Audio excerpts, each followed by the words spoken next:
DreamHack Bucharest qualifier for the PGL Champions of the Storm tournament. We have Nexo going up against SK Gaming. To the left side of the map in blue, it is Nexo with Vortex on Vala. Black Scorp again with the Zeratul, not banned out here, so he's pretty happy about this one. Grand Paquette on Malfurion. We have Lucifron on ETC and Falcon on Sergeant Hammer. To the right side of the map, it is our Ragi on Stitches for SK Gaming. Bakery playing Falstead here. Zamoni on Tyrande. Snitch on Illidan. And Rave on Rega. Rave played Rega the entire time, like he's the stand-in for the team, and he was just able to get that hero every single time that he wanted him. So this is of course map number 1, Cursed Hollow, and let's check out how this game is going to work out, especially for SK Gaming. They've been doing really well. We've seen them against Fnatic today, we've seen them against Gamers 2, now they are up against Nexo, their biggest challenge so far in this tournament, and let's find out if they're able to master that. They have Aragi again on Stitches with Regeneration Master as a level 1 talent, Vala with a multi-shot build for Nexo, and we're also seeing Black Scorp going straight for that reduction cooldown talent on level 1, going for the rapid displacement. At the bot lane, it's Falcon with advanced artillery going up against the tri-lane. At least it was a tri-lane until Rega decided that he is going for a walk. It's actually like the best dog ever. Walks itself. You don't have to do anything. You don't need to get a leash for that. Rega played by Rave, the substitute play in every single game. Like, he always gets his Rega. And yeah, for now Falcon on Sergeant Hammer here. We're having Black Scorp in the mid lane going up against Snitch. Is that Illidan against Zeratul match that we have? So a bit of a death match between the two of them. At the bot lane, that's where we're seeing the bot lane is getting really crowded here. 6 heroes at the bot lane, tri-lane versus tri-lane. At the top it is Stitches going up against Vala. And for now we're having just like both of the teams trying to not only get a 1 or 2 structures down, but of course it's all about getting that early lead here, trying to get those. It's always a question, do you really want to go for the tributes? Do you want to contest them? Do you try to just have a heartbeat on the lane and get maybe an experience lead over your opponent while they are rotating to get the tribute, and then you will have the earlier level 10, but you will have to fight for that last tribute, of course, as much as you can. So that's always the question that you have to answer for yourself then. Falcon is suddenly in trouble. Oh my god, he's losing a lot of hit points there. He was really about to die. Grand Paquette is saving him here with a heal, and all that slow that we saw really coming into play. Moving on Malfurion, Healing Ward taken, with ETC going straight for the Echo Paddle on level 4, and will then use Guitar Hero on level 7 most likely. Stitches in this case with the Regeneration Master, and being the single tank in the team is going straight for Amplified Healing, whereas we're having the Gathering Power built together with the Hammerang talent and Power Throw here on Falstead. It is Tyrande, of course, the hero that Zamonia has been played in every single game. Well, not in every single game, but in a lot of games today already, that goes for the protective shield over the healing wall, which is a bit of a trend when Zamonia is going for the hero here. He can really start to support Illidan later on in the game a lot, especially with Rega supplying the heals there. Farsight also being used on the dog, and oh, Stitches at the top eliminated. That tri-lane going straight for that. Lucifron, of course, great to push him back there, and Black Scorp, he's very, very mobile with his attacks. We saw that earlier already in other games, and this is actually like a really, really nice timing that they had there. A nice block also by Black Scorp, eating that owl and making sure that Lucifron does not have a problem capturing out that tribute. Actually, as is, it hit Lucifron after all, but just a second too late, but the intention was there. I mean, A for effort. Black Scorp at least trying to pull it off. Didn't really work for them, but it's all good in the end. It was still just enough time to get there. Moving down, oh nice! Bakery actually in trouble. Oh, Black Scorp, that was a good one. Trying to get the damage in there, but Bakery healed and stunned by Zamoni. Job well done. Grand Paquette ready with the heals and having that ready. Level 7 for both of them now. Both teams, that is. We're seeing battle momentum already taken. First aid twice, not only on Zeratul, but also on Sergeant Hammer. And usually for Black Scorp, that was also the cue to just like rotate even harder on the map and trying to put some pressure onto the lanes, which is probably exactly what we didn't see from him. Rave is gonna do his thing here with Rega and just trying to get the additional camps. And with Rega, you can really do that a lot. That's one of the great things about Rega, that you are able to just like jump through the camps, get all of those mercenaries on your own. You don't really need help for that. Might take you a bit longer, but still, with that lightning shield and then also the heal, you can really do a lot of work here. there comes that annoying owl again. There was a time where there was a bit of a bug where you could get extra cooldown reduction on the owl, and it was absolutely ridiculous because you could stun out or interrupt like everybody who wanted to get that particular tribute all that time. There was no way to negate that. That banned in the tournament for quite some time. Blackscope actually really low there for a second. He needs to be back, but it looks like Ground Paquette might be out of luck. Even with the healing ward that he just dropped, it looks bad. Yep, that's the first blood here actually for SK Gaming. The first kill early on, of course, against Stitches, but now we're having one tribute against the tribute. And the first kill for SK Gaming, yeah, they're trying to use that to build up some momentum and put the pressure onto the bot lane. Zamoni could get the stun against Falcon, and yes, he gets it, and the Hunter's Mark as well. Falcon just speeding away with a thrusters in the last second there. That was an important one. Could have died here with another... Yeah, if actually Stitches would have been there with a hook, I think he would not have had a chance. But in this case, with thrusters ready, he can get away. Just barely, but it works out for them.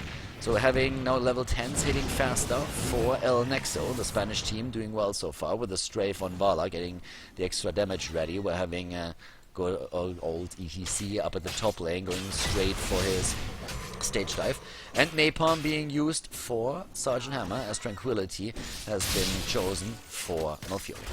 On the other hand, SK Gaming right now getting their ultimates ready as well with the Shock and All, which was renamed, of course, a couple of patches ago into the Hinterland Blast. We're having also the Ancestral Healing, which Illidan is going to be very thankful about. Illidan is always one of those heroes who wants to go ham. He wants to jump in, he wants to be disruptive, he wants to do the damage, and he always needs some support in the backline so that he can really dish all that out without having to be too scared about dropping. And his healing, his first aid already helps him with that. If Rhaegar is granting him a lightning shield and the ancestral healing, he's completely happy. And that's exactly what we're going to see there later on. And that's also why Zamoni went for the protective shield over the healing ward, because it just helps Illidan a lot more. Illidan is a hero that needs support. He's a hero that you have to play in certain combos, but if you do, he's extremely strong. And there he is once again, jumping in, and oh my god, that Hinterland Blast! Dropping Vala, turning that into a 4 versus 5. Zamoni actually getting healed with the ancestral healing, but that's, yeah, that works just out. Got a bit delayed by the Void Prism there. They get that tribute. That's a second tribute for them. Do they get more than that? Doesn't really look like it, but SK Gaming getting their second kill in and doing very well with that. So 2 kills for SK Gaming already, 2 tributes as well, rotating through the map, getting a slightly inexperienced right now, and Snitch just jumping in straight for that. Another thing that is really cool about Illidan, in case that you haven't really played him just yet, is that he doesn't need mana or any kind of resource like that. He is completely cooldown based, and that is extremely cool. It's extremely fun to play with, but of course what a lot of people still don't really realize is that Illidan, he needs support. We've been talking about that a second ago, but I want to stress that once more. You really need somebody to support him, especially in the later stage of the game. If you don't have a healer, he dies just way too fast if he gets focused. So Illidan, if you do a Q in Hero League, if you do a Q in quick matches and you want to play Illidan, then you should always make sure that your partner is going to play something like Rhaegar, something like Uther, and is going to give you some support. And Nexo sneaks the boss in. We have a boss now at the bot lane, marching for El Nexo, and another one up at the top lane doing work for SK Gaming, dropping through that wall. But once again, there is a tribute, and that is a great position for SK. They really want to have the tribute there, and if they can catch this one, that would put the curse onto El Nexo, and that would of course be really, really bad. So far we have Bakery not jumping in, and that's a bit of a problem for them. I mean, he's flying in right now. Oh, nice attempt against Blackscorp there, but he blinks away in the last second. That was really well done by him, actually.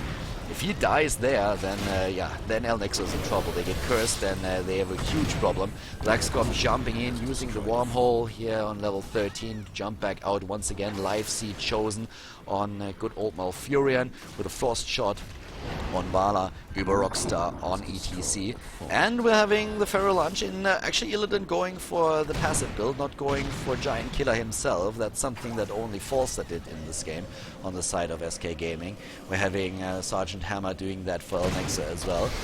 There's the tribute. No, not just yet. Interrupt in the last second.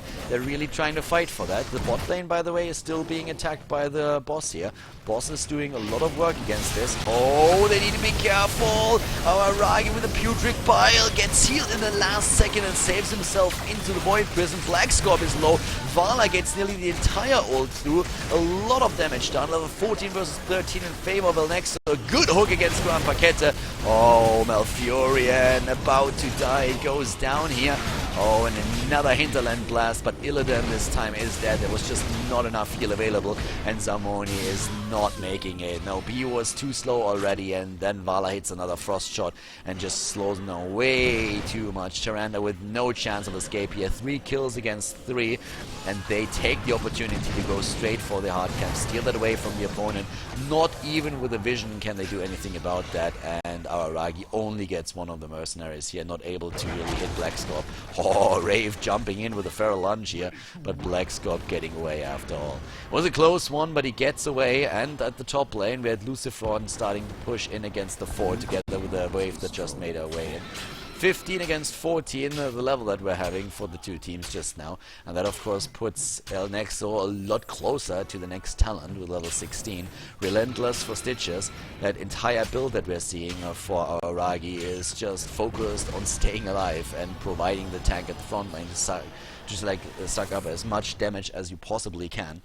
At the same time, though, it is Snitch that is going to be the really important hero for the team. If they jump in, then they need Illidan to stay alive for as long as possible, which is where usually Rhaegar comes into play. And that's exactly what they are, of course, trying for. Zamoni with the protective shield did a good job in the last battle, but they just couldn't keep him alive too long.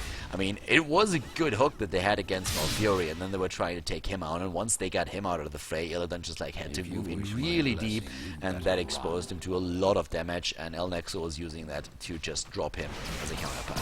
Now we have the level 16 talent, 1 level lead currently for El Nexo, and they are looking at 1 blood for blood at the double bombs on Zeratul with the double singularity spike, and another thing, of course, that they're going to have, which is really going to help them in the next battle, is the Executioner talent on Sergeant Hammer, which helps with Vala having Frost Shot, with also ETC, with the roots that we're seeing from Malfurion, the singularity spikes in particular from Zeratul, and then also it's the opposing presence that is going to make it a bit easier. Yeah, here comes ETC jumping in. Nice move here. They're about to kill our Aragi. They're getting in position for that already. Oh, not getting it just yet. Vortex with so much damage. They drop Stitches, and Snitch is completely cut off from the rest of the team. And as mentioned before, without support, he's not gonna make it. Wow, his shield just barely keeping him alive.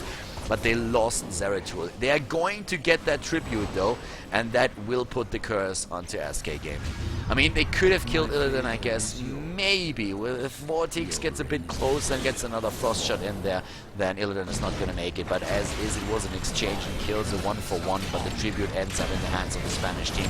And the Spanish Armada is making their way through the mid lane, trying to take down another fort here, going straight for this one. And that extra talent is doing so much work. I mean, just that talent alone really helping El Nexo to get those battles won, to just win that fight, get that tribute. And now SK Gaming is 16 as well. They have a fishing hook talent here. Oh, what? Falcon is being just eradicated. He's erased from the game. And within a second he dies. And of course also helping out is Bakery here. Dodging that second singularity spike. Well done. With a double blood for blood on Rhaegar and Illidan is going to help in those fights as well, especially to keep Illidan alive, giving him a bit of an HP boost in those situations. Snitch jumping in, actually getting stunned from the boss regardless. At the bot lane, it's a very similar scenario that we're seeing from the Nexo. Both of the teams again going for those bosses. And yeah, they're able to get it. So bosses pushing in those lanes again. And at the bottom lane, as you can see, most of the structures are already eliminated. So if they don't want to lose that particular keep, they have to move over here and make sure that they defend with every single player that they have in the team. Not only for the DPS reasons, but also so that nobody else is caught out on the map. I think Black Scorp moving straight up to that siege camp at the top, and that is going to help them defend against the boss, at least if you're already something is. Falcon is already doing his thing in the back line, being sieged up there and taking down that boss. Now Black Scorp a bit too late to really contribute anything to that particular defense, but they don't really need to. I mean, this is going to push the top lane out, at least for now. keep taking some damage over here, but with 5 heroes defending against that, as already mentioned, there's very little that they could do for that. So up to the top, we're currently having Vortex being scouted out. We're also seeing another camp taken, this time from SK. And I mean, for both of the teams, it's really just about getting those mercenaries onto the lanes, waiting for the next team fight. SK knows that they will hit level 20 a bit later than their opponents, so they would probably like to take a fight before that happens. And it's all about the next tribute on the map, which is going to be an important one for SK Gaming. If they get it, they will put the curse on Nexo. If they don't, well, they could let it pass, I guess. It depends on if they want to fight now or not, because they can force that issue. They are the team that has the option to really force the fight or let it go, depending on what they want to do. And I think it's going to depend a lot on the position where the tribute is going to be at. If they get into a position first, it's going to be great for them.